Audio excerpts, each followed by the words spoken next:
termasuk kepada para manusia Muhammad sebagai para istimewa jenis. Berikutnya sama-sama kita hadirkan penceramah kedua oleh Ustaz Al-Quranus Syahrina Lubis akan menyampaikan tentang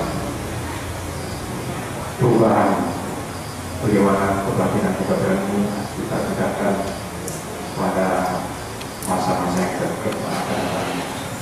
Hari kita ikuti waktu dan depan kepada Ustaz Al-Quranus Syahrina Lubis. Kami persilakan dengan segala hormat. Warahmatullahi wabarakatuh.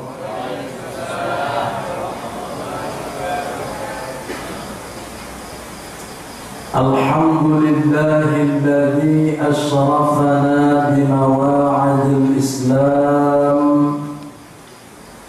Allahumma salli wa sallim wa barik ala habibina wa syafi'ina wa dhukhrina wa maulana Muhammadin sayyidul kiram, amma ba'd. Tiba di giliran aku ini menyusul kali orangnya. Ada yang tidur, ada yang pulang, ada yang alasan diajak binik. Tadi bapakku satu bapak-bapak, ibu minta pulang katanya. Padahal bisa juga diantarkan ibu pulang, datang awak balik, kenapa? Tapi memang pertaruhan untuk istirahat di masjid itu paling sulit, Pak. Kalau di bioskop bertukar 10 judul film, kita tak keberatan. Kenapa? Karena di situ melulu cerita kenikmatan, hiburan. Di sini ya hiburannya ada, tapi volumenya kecil, sedangkan kajinya lebih menonjol. Para asatidz kita sebelum saya sudah mencurahkan informasi, pendapat, bahkan sejarah, dengan kesimpulan mengajak kita untuk meningkatkan diri, melakukan perubahan. Bagaimana pula dengan komposisi ceramah dengan Ustadz Syahrina Lubis ini? Mudah-mudahan Bapak, Ibu masih sabar menunggu sampai kepada Ustadz yang terakhir. Tapi kalau tak sabar juga, biarlah ikhlas, kudoakan. Kalau nak duluan pulang, malah kubantu dengan doa, inna lillahi wa inna ilaihi raji'un. Coba kalau berani.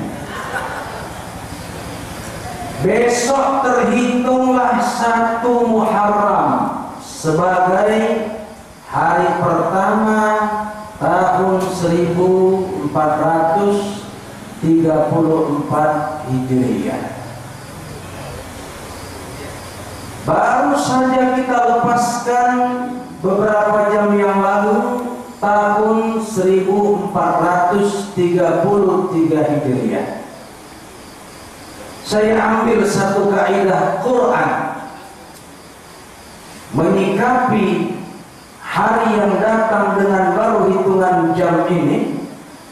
Fa'idza faragta fansab, apabila kamu telah selesai dalam satu urusan, maka bergegaslah menghadapi urusan lain. Apa tugas kita di hari esok sebagai start tahun baru ini? Tidak lain mengubah yang sudah baik kita lakukan di tahun 1434 Hijriah, lebih baik lagi di tahun 1334 Hijriah. Ini tandanya jam 2 malam. Disalahan bilang kali. Bapak dingin di belakang. Ini yang panas-panas kan cocok juga. 1434 Hijriah. Hadirin yang berbahagia, Al-Quran menyindir kita dengan waktu yang banyak, tapi kita sedikit berbuat. Kalau Rasulullah sebagai unsur teladan, sebagai uswah, sebagai imam, sebagai acuan muslim, berbeda menggunakan kata sedikit dengan praktikum yang kita buat.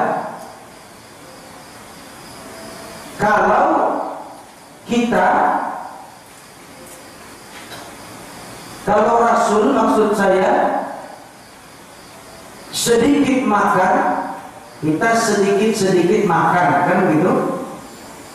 Kalau Rasul tidurnya sedikit, kita sedikit-sedikit tidur. Kalau Rasul sedikit istirahat, kita sedikit-sedikit istirahat. Apa yang disindirkan Al-Quran sehingga benar dalam perlakuan kita itu memang sedikit melakukan kebajikan? Yang pertama dapat dilihat pada surat Al-Haqqah ayat 41. Qalilan ma tu'minun, sedikit beriman. Bukan berarti orang yang sedikit beriman tidak beriman. Sama dengan voltase arus yang masuk ke pijar-pijar ini. Kalau sedikit yang terkoneksi ke sini, bukan berarti pijar ini mati, tapi redup. Kenapa? Karena sedikitnya arus yang dihantarkan ke pijar itu. Sama dengan orang sedikit beriman, bukan berarti orang sedikit beriman tidak sholat, tapi peraga dalam sholatnya hampir harus cepat selesai. Ya, gerakan-gerakannya harus cepat selesai. Baca subhana rabbiyal a'la pun dia tak bisa rapi lagi. Subhanallah, Allahu akbar, assalamualaikum warahmatullahi. Malaikat pun bingung mencatat apa yang dibaca ulang, dicoretnya balik, salah semua. Qalilan ma tu'minun, bukan berarti tidak bersedekah. Dia melakukan tindakan sosial pada waktu dibutuhkan orang. Misalnya dikutip sumbangan, oh dia juga bertindak, ikut memberi sumbangan. Tapi dari uang yang dikalkulasi di sejumlah tabungannya, nilai asetnya, rumahnya, makanan seharinya, tak seimbang dia bersedekah sedikit itu, padahal dia seharusnya banyak. Ibu, saya tanya dulu, kalau ibu misalkan belanja ke pasar Setiabudi, bu bawa duit 52.000, ada orang miskin yang minta duit ibu, yang ibu kasih 50 apa 2.000? Ya, yang berapanya? Ibu normal. Memang begitulah di dalam Islam. Islam tidak meminta aset untuk dikorbankan, tapi Islam meminta hanya membantu orang miskin dengan ta'amil miskin. Ta'am itu kita jumlahkan kadarnya 1 muk beras. Tapi kalau saja bapak 1 muk, Pak Ustadz ini 1 muk, Pak Haji 1 muk, 1 muk, 1 muk, bisa 2 boni dia dapat. Kalau sempatlah ayat itu berubah, wala yahuddu ala libasil miskin, tidak peduli kepada pakaian orang miskin, dimintanya pula pakaian mahal, berapa kita harus bayar. Wala yahuddu ala buyutil miskin, kita harus membangunkan rumah orang miskin, berat. Tapi agama itu rasional, kerak-keraknya yang diminta. Anda punya duit 100 juta dari hasil niaga, yang dituntut cuma 2,5 juta. Asal rubuh. Ya. Artinya Pak, 1/40 itu hanya 2,5% agar tidak memberati kita. Itu pun susah kita lakukan. Qalilan ma tu'minun, sedikit beriman berarti belum sempurna. Dari kata sedikit berimanlah makanya sulit mencapai amilus shalihat di dalam agama ini. Kalau Ustaz Latif kan tadi bicara dari eksternal Islam, memandang Islam, saya dari intern kepribadian individu saja atau kolektif sudah cukup. Dan cocok ini Ustaz-Ustaz bervariasi terus pembicaraannya. Ya, Bapak Ibu hadirin yang berbahagia, satu ayat Al-Quran menjelaskan tiket masuk surga itu sudah ditentukan sekarang. Kalau kita punya amanu wa amilus shalihat, insya Allah kita masuk surga. Kita ambil dari surat Al-Kahfi, innalladzina amanu wa amilus shalihat kanat lahum jannatul firdausi nuzula. Sesungguhnya orang yang beriman dan beramal saleh disediakanlah untuk mereka surga Firdaus. Mempraktikkan dua substansi ini mudah. Amanu urusan hati dan keyakinan. Wa amilus shalihat tindakan dari keimanan. Tetapi yang selalu dikoreksi Al-Quran adalah kesempurnaannya. Sudah pun berbuat amal soleh, tapi tak cukup target. Ya, makanya banyak juga orang yang gagal masuk surga. Contohnya, ada seorang si hamba Allah, sudah haji, sudah umrah, baca Quran kebiasaannya, 1 juz dikhatamkannya, belum lagi adzan isya, sholat sunat, puasa sunat, itu jadi kegemarannya. Bicara tentang agama masih di lisan dan katanya, berpenampilan bagai ulama, istri berjilbab aduh indahnya, suami berlobe aduh wanya, tiba-tiba mereka mati, ditimbanglah amal ibadahnya, tak jadi langsung masuk ke surga. Apalah sebabnya? Pelitnya, na'udzubillah, belum bisa masuk surga. Al-Qudhulu fis-silmi kafa, masuklah kamu ke dalam koridor Islam itu secara keseluruhan, sempurna. Jangan di bidang zikir sukses, umrah sukses. Oh maaf kalau saya mengkoreksi Anda, banyak kali nenek-nenek yang sudah pensiun sekarang, ya sepuh dalam keluarga, atau sama juga berpikir umrah dengan target harus sampai 7 kali.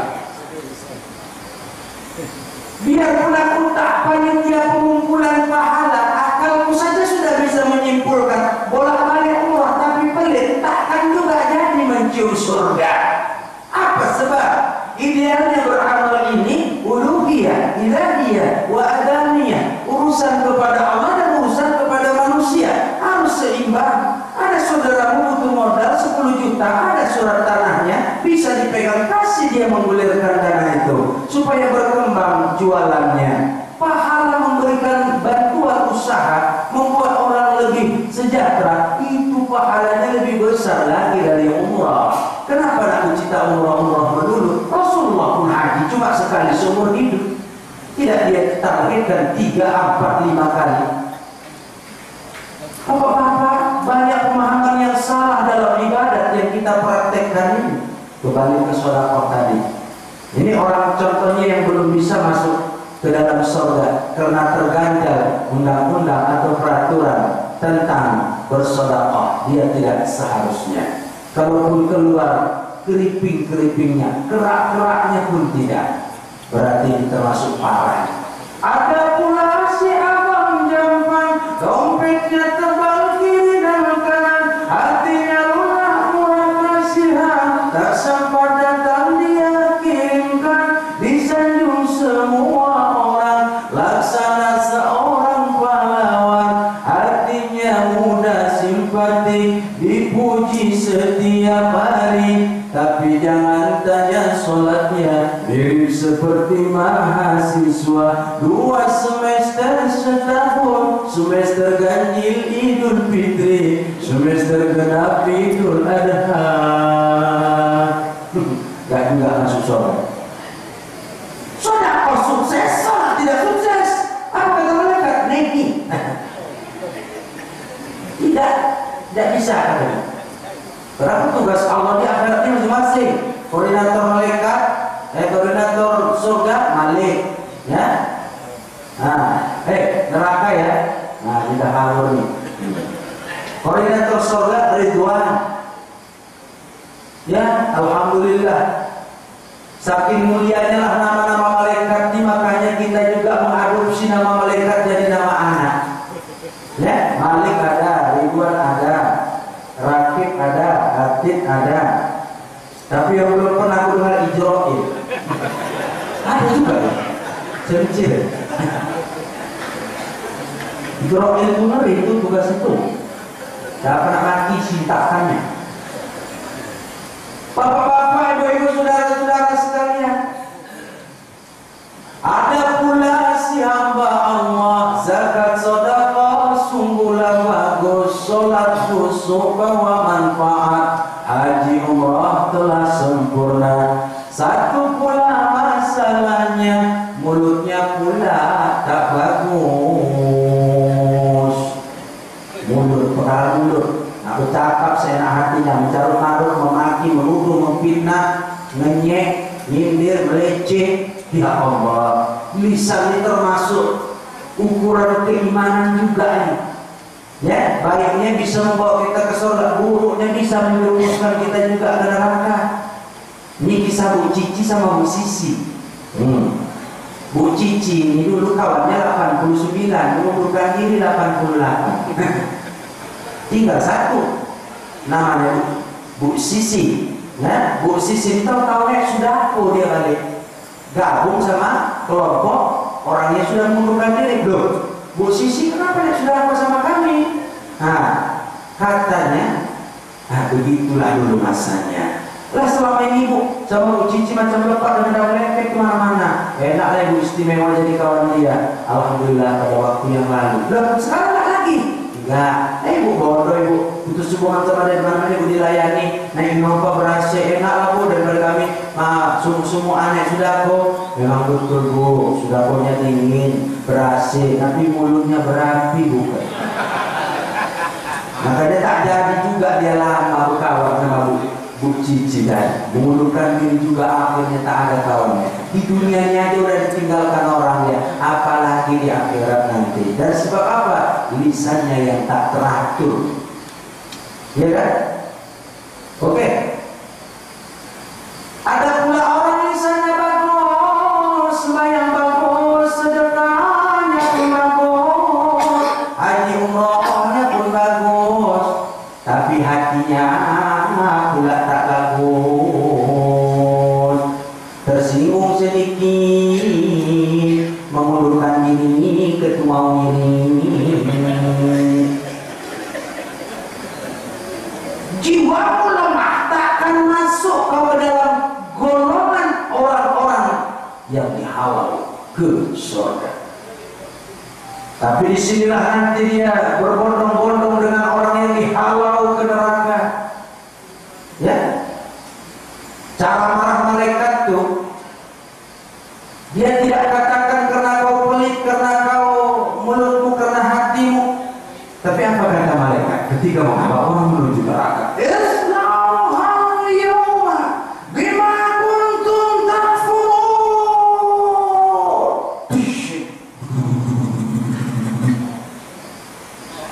Masuklah mereka ke neraka. Bima kuntum takfurun. Hati tak berjiwa besar, mulut tak teratur, masih juga pelit atau tak salat. Harta banyak tak naik unsur kekufuran. Makanya bisa saja sebab sedikit orang jatuh ke neraka. Hadirin yang berbahagia, ada pula orang hatinya bagus, lisannya bagus, tangannya bersedekah bagus, sembahyang bagus, haji bagus, tapi syahwatnya pula tak bagus. Nikung bapak tiap tahun nak mikirin kawin. Ada pula yang kayak gitu. Makanya payahnya masuk wa'amilus sholihat. Amanu sudah duduk persoalannya, wa'amilus sholihat berbeda dengan aplikasinya. Jadi bapak ibu yang berbahagia, qalilan ma tu'minun. Sindiran Al-Quran ini pada surat Al-Haqqah ayat 41. Kemudian yang kedua, qalilan ma tadhakkarun. Alam-alam bisa tapi dalam dua kelurahan sedikit mengingat Allah. Qalilan ma tadhakkarun. Mengingat Allah ini maksudnya zikir, Ustaz? Bukan. Subhanallah, subhanallah, subhanallah. Maksud saya bukan itu saja. Makna zikir dalam arti luas itu ta'abbudi, jadi ibadah. Tapi zikir ini menghidupkan akal, menghayati kekuasaan Tuhan, itu termasuk zikir. Ya, Allah membuat sederajat, membuat setara antara zikir dan fikir. Yadhkurun, tadhkurun boleh memberi makna tak berpikir, tak mengingat Allah, tak menghargai Allah, tak merespon Allah. Setidaknya ada 4 unsur yang harus selalu kita gerakkan secara akliyah kalau kita bicara ingat kepada Allah. Yang pertama, Bu, ingat takdir Allah. Garis tangan kita tidak beda-beda nih, Pak. Kalau ukuran badan sudah pasti, siapa gemuk, siapa kurus, ya, siapa SS, siapa XL, siapa double XL. Beda. Tapi takdir pun sama. Qad ja'ala Allahu li kulli syai'in qadra. At-Talaq ayat 3. Allah telah menjadikan segala sesuatu sesuai ukuran, termasuk manusia. Sabbih isma rabbikal ladzi sabbih isma rabbikal a'la alladzi khalaqa fasawwa wal ladzi qaddara qaddara qaddara qaddara. Takdirmu berbeda-beda. Ada orang kecil, ada orang besar, ada orang bawahan, ada orang high class, ada middle, ada low. Ada yang sukses, ada yang belum, ada yang menunggu giliran, ada yang sudah finish. Perbedaan demi perbedaan itu adalah ragam peristiwa manusia yang pada akhirnya juga harus kita maklumi supaya kita tidak stres.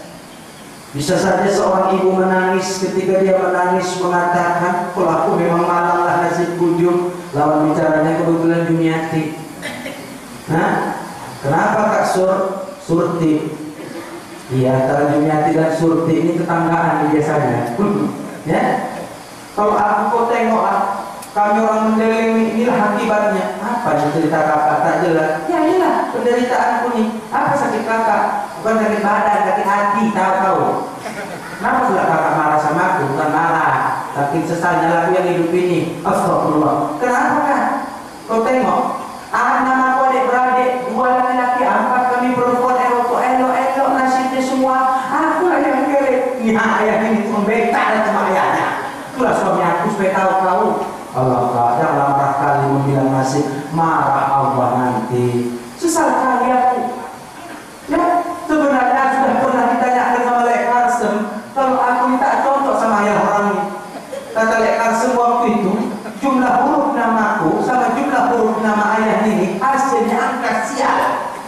Jangan kau kawin sama dia. Tapi gimana lah, karena orang mendeleng ayahnya mendeleng, kami baru pulang. Ya, anak-anak baru nak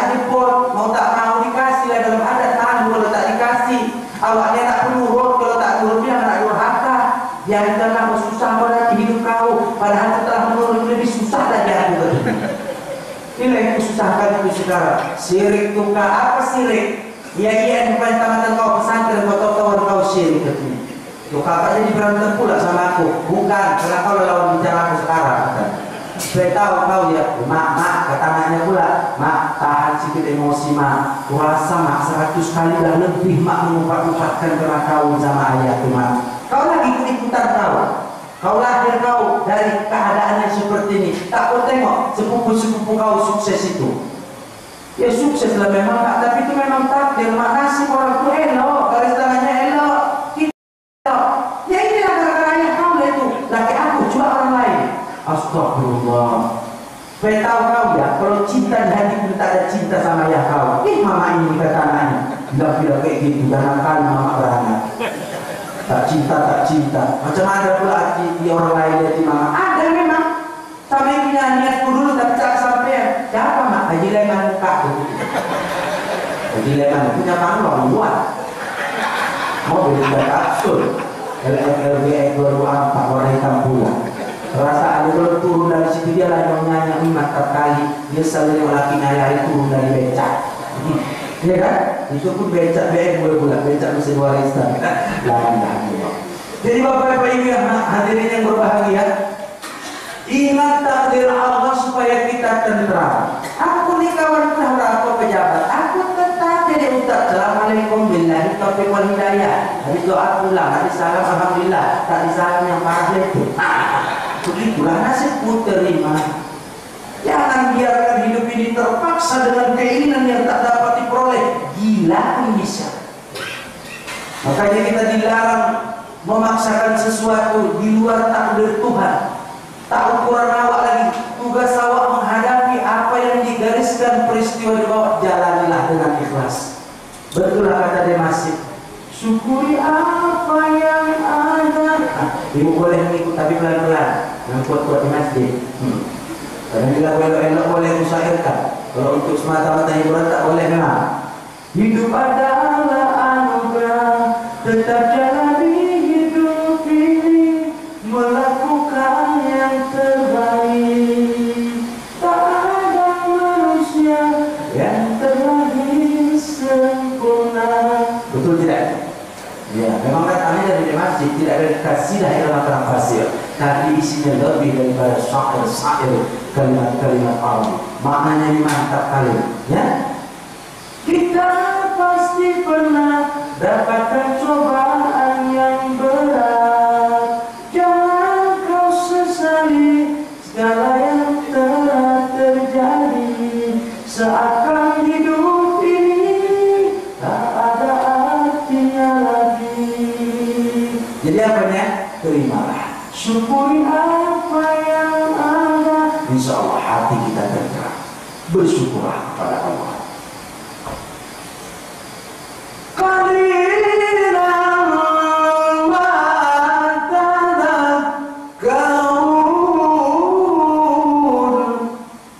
Sedikit mengingat Allah. Ingat juga yang kedua di balik takdirnya apa lagi? Kuasa Allah. Jangan putus asa dengan keadaan kita yang kurang persis sama dengan orang lain. Muhammad Ali Basa, penduduk kota Bandung, dikabarkan dari Trans TV, dia udur semenjak lahir, tak berkaki, dua-dua di bawah lutut nih.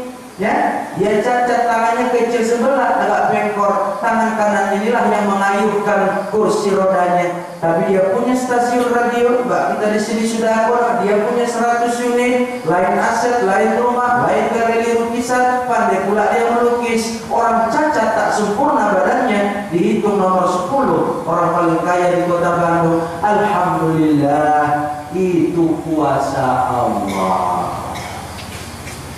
Ya, jangan katakan kelemahan dari sisi nyata, keterbatasan orang lain.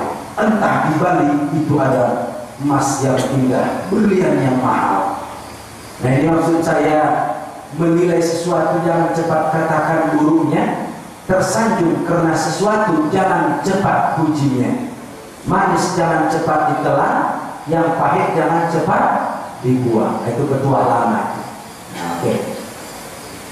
Di balik kuasa Allah ini ada juga adab Allah. Ingat itu supaya kita tak terlalu berani dengan dosa. Walau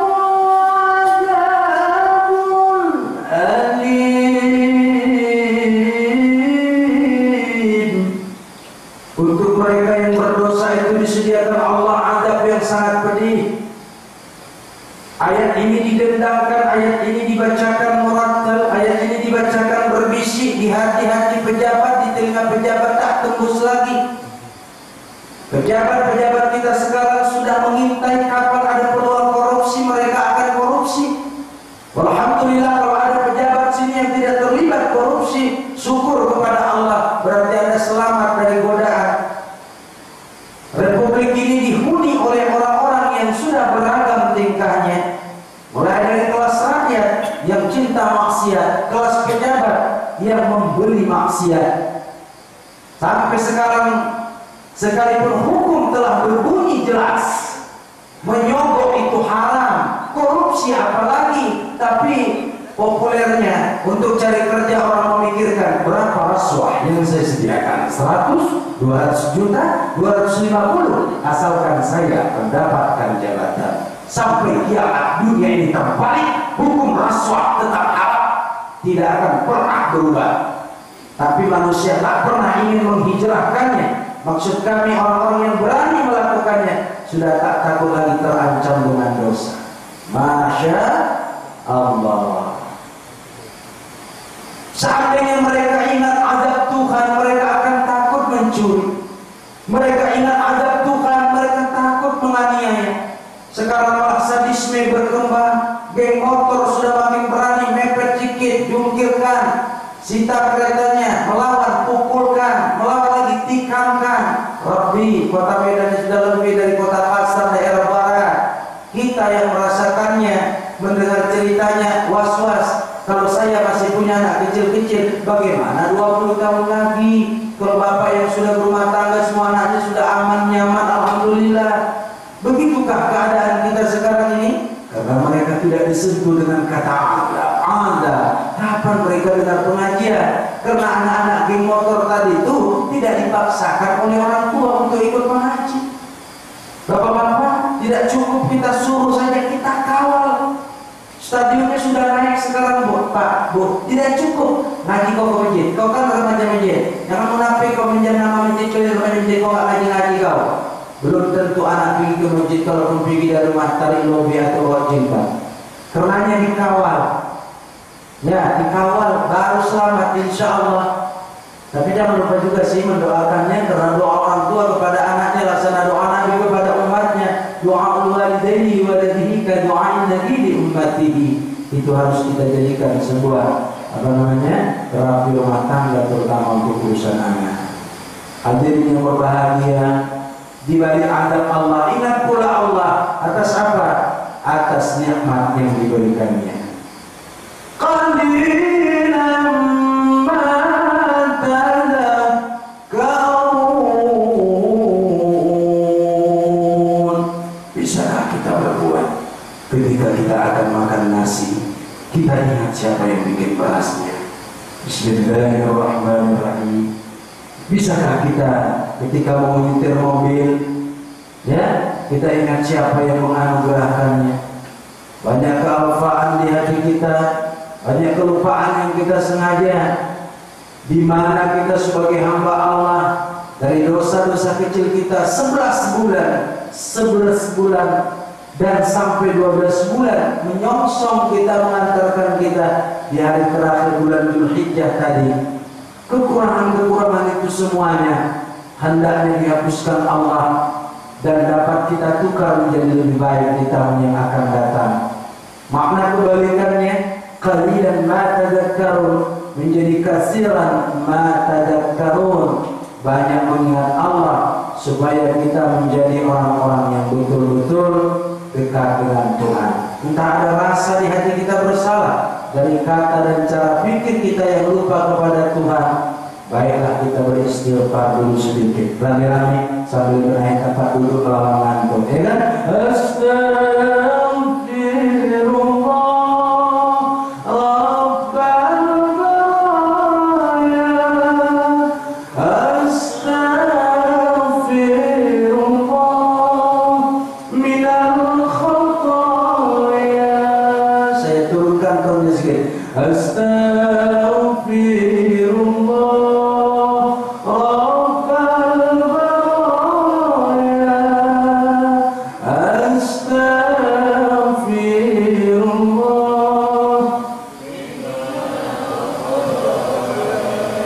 Lagi Bu. Astaghfirullah Rabbal baraya.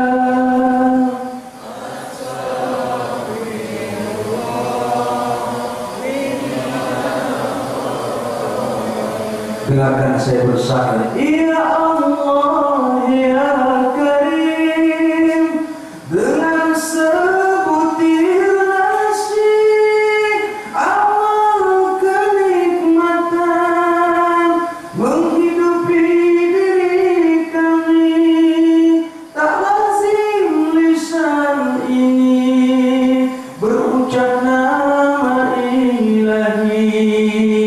Jangan hukum kami karena salah ini, ampunilah kami ya Allah ya Rabbi. Lagi Astaghfirullah Rabbal baraya.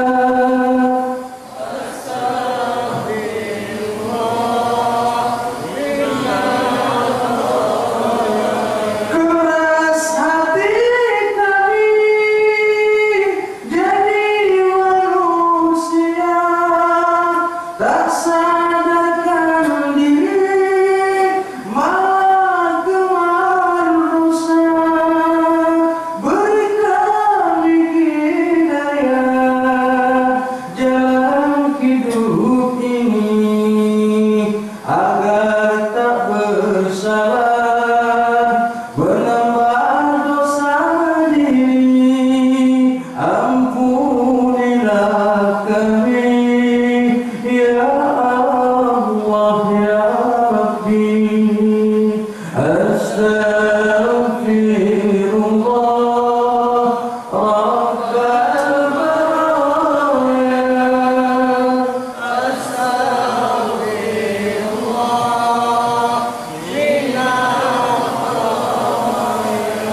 Oke, saya akan kembali kepada sindiran Al-Quran yang ketiga. Kalau yang pertama dari surat Al-Haqqah ayat 41, qalilan ma tadhakkarun. Al-Haqqah ayat 42, la yafqahuna illa qalila. Sedikit belajar. Surah Al-Fatah ayat 15. Bal kanu la yafqahuna illa qalila. Bukannya mereka malah jadi pintar, tetapi mereka tidak belajar kecuali sedikit. Yafqahun, akar katanya fiqih. Orang yang menggemarinya fuqaha, cara mengerjakannya tafaqquh. Apa artinya? Mengembangkan wawasan, menalar pemahaman tentang Islam. Itu sedikit dilakukan sekarang. Lagi-lagi kalau ada persoalan langsung diartikan peci. Contohnya ketika orang pakai peci hitam, ada orang yang berani bilang, aku kalau imamku pakai peci hitam, tak mau aku jadi makmum. Apa pula dasar bapak itu bilang kayak gitu? Dia pikir peci hitam ini tak bisa dicuci. Bisa dicuci, diperus pakai semer sepatu. Tapi sebenarnya khusus jangan pakai peci, pakai sepatu. Hilang najisnya, ada rada bau lagi. Menurut hukum najis, apabila berubah baunya menjadi bau, cuci, jemur, terus lagi bersih kok. Cepat kali mengambil kesimpulan. Aku ndak kalau jadi imam itu belobe. Memang betul warnanya putih, tapi harus begitukah kita memisahkan diri dari orang yang peci hitam? Islam tidak mengharapkan orang seperti itu. La yafqahuna illa qalila. Inilah salah satu unsur dan benih-benih perpecahan karena wawasan yang sempit. Hadirin yang berbahagia, yang keempat, Al-Quran menyindir dari surah Al-Muluk ayat 23. Qalilan